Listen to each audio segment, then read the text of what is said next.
Le président dominicain, M. Luis Abinader, veut dévier la rivière Massacre. Il explique que les travaux d'un canal en amont de celui de Ouanamène pourraient s'achever d'ici 3 semaines. Le canal haïtien sera ainsi inutile puisque les eaux de la rivière ne reviendraient plus sur le territoire haïtien. Le président dominicain prévient que la vie ne sera plus la même dans la zone frontalière, même après la réouverture de la frontière. Nous avons avec nous notre correspondant permanent en République dominicaine, M. Jean-Michel Carrois. Bonsoir et merci de votre disponibilité. Bonsoir à tous les amis haïtiens et haïtiennes. Effectivement, le président Luis Abinader, de retour de 4 jours à New York, où il a participé notamment à l'Assemblée générale des Nations Unies, a donné une conférence de presse donc, lundi pour expliquer la position dominicaine concernant le fameux canal qui empoisonne donc les relations entre les deux pays depuis maintenant plus d'une dizaine de jours. Et en quoi consiste cette position ?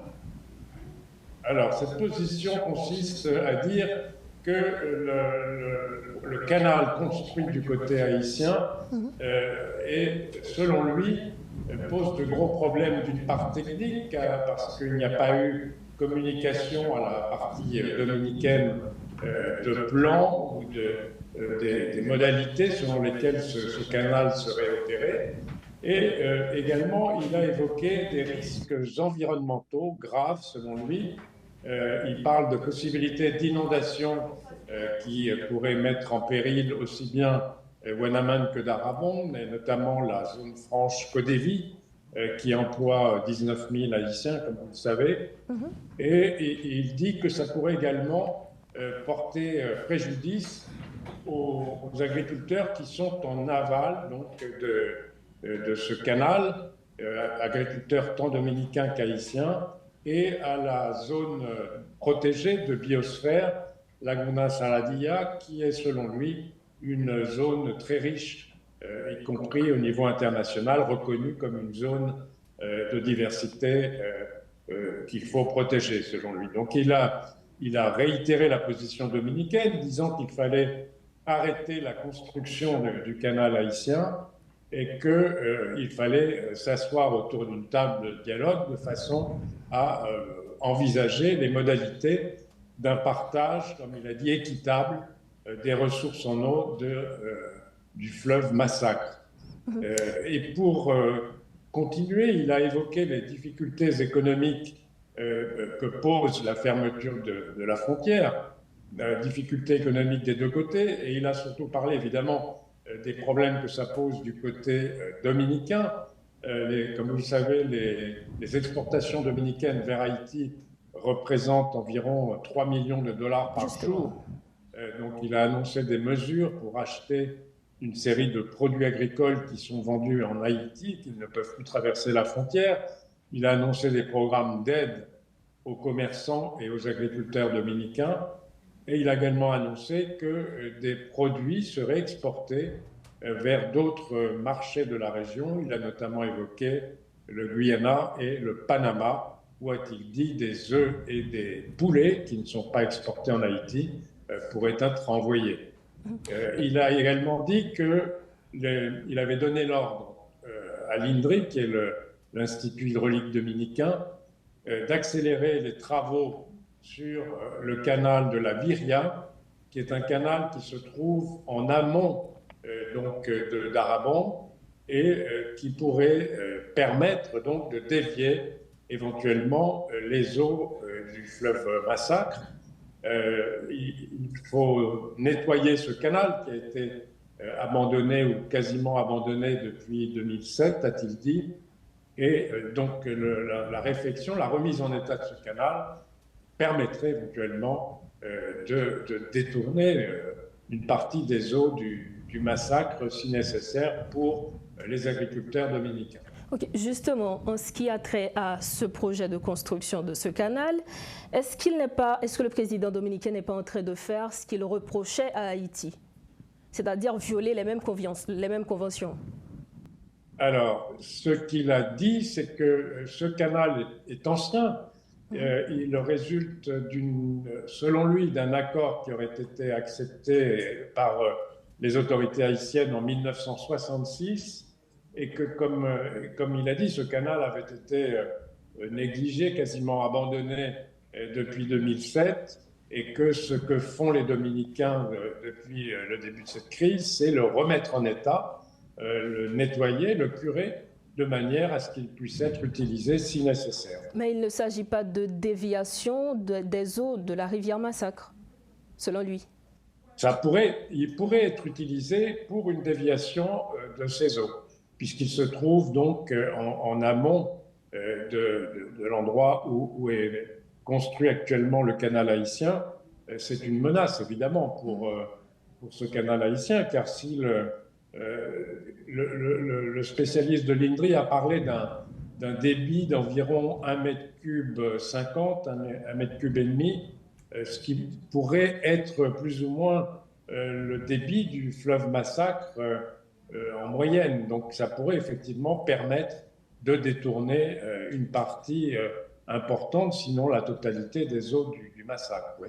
Maintenant, en termes de réaction, est-ce que les acteurs politiques, est-ce qu'ils soutiennent le président dominicain ou est-ce que les positions se divergent à ce sujet? Alors, comme vous le savez, nous sommes en période préélectorale, puisque les élections présidentielles législatives auront lieu en mai de l'an prochain, 2024, et déjà la campagne ou la pré-campagne bat son plein. Donc, il y a une certaine, je dirais, il y a une espèce de gêne, d'une certaine façon, des grands partis et des candidats de l'opposition, notamment Leonel Fernandez pour la Force du Peuple, l'ancien président Leonel Fernandez, et le candidat du Parti de la Libération dominicaine, du PLD, Abel Martinez, qui, tout en appuyant la défense de la souveraineté dominicaine, en accusant Haïti d'avoir violé les accords de 1929, parce qu'il y a une espèce de climat nationaliste autour de ce canal, en même temps disent qu'il faut faire attention, qu'il y a des mesures, par exemple, Abel Martinez a proposé la réunion d'une commission pour essayer de trouver des solutions, et il y a un leader important du Parti révolutionnaire dominicain, le PRD, Miguel Vargas, qui lui a mis en garde Luis Abinader face à estimer qu'il avait trop fait monter la tension avec le déploiement militaire à la frontière, et que ce n'était pas une chose à faire dans le contexte actuel, vu les difficultés qu'il y a en Haïti. Un certain nombre de commentateurs font remarquer que l'absence de commerce frontalier pose des problèmes d'approvisionnement alimentaire graves du côté haïtien de la frontière et que ça pourrait déclencher des situations difficiles pour ses habitants, donc à la frontière. Certains disent que Luis Abinader veut faire de ce dossier, c'est-à-dire la construction du canal sur la rivière Massacre, son cheval de bataille. Est-ce que c'est vraiment le cas? Alors, je crois qu'évidemment, il est poussé, comme je disais, par ce climat nationaliste. On a fait de ce petit canal, finalement, une affaire qui met en péril les relations entre les deux pays. Et je crois, malheureusement, pour une période qui va durer. Des deux côtés, il y a une espèce de fièvre nationaliste autour de ce canal. Je crois que, évidemment, comme je le disais, Luis Abinader est en campagne pour sa réélection. Certains de ses conseillers qui regardent les sondages disent que c'est bon, que ça le favorise en termes de sondage. Mais en même temps, ce qu'il faut voir, c'est que ces mesures, notamment la fermeture de la frontière, ont un coût important. Dans toute la région du Cibao, toute la région de Santiago, une grande partie de la production agricole est destinée au marché haïtien. Haïti est le deuxième marché pour les exportations dominicaines après les États-Unis.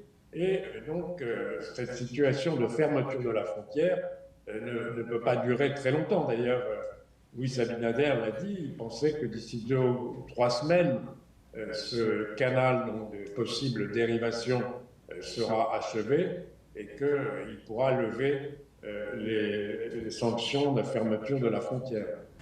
Et pour finir, Monsieur Jean-Michel Karawa, est-ce que lors de cette conférence de presse, le président Abinader a fait état de comment on va finalement résoudre ce conflit né de la construction du canal sur la rivière Massacre? Est-ce qu'il a proposé des solutions? Alors, il a répété que tant qu'on n'arrêterait pas les travaux côté haïtien, il n'y aurait pas de négociation possible. Donc, la solution qu'il propose, c'est arrêter les travaux et s'asseoir autour de la table pour, a-t-il dit, parvenir à une solution de partage équitable des eaux du fleuve Massacre. C'est la solution qu'il a proposée. Évidemment, ce n'est pas ce qu'on voit du côté haïtien. On voit que les travaux sur le canal côté haïtien se poursuivent.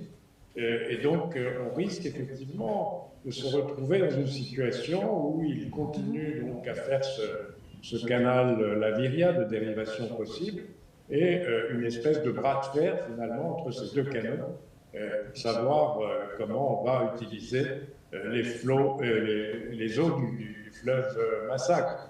Alors, ce qu'il a dit également, ça c'est important, il a dit qu'il y avait des accords qui existaient, que par exemple à Pedernales, il y avait eu un accord qui avait été signé entre les deux pays pour une utilisation partagée, équitable des eaux c'était une rivière, une petite rivière à Pedernales, et il a évoqué la possibilité aussi de travaux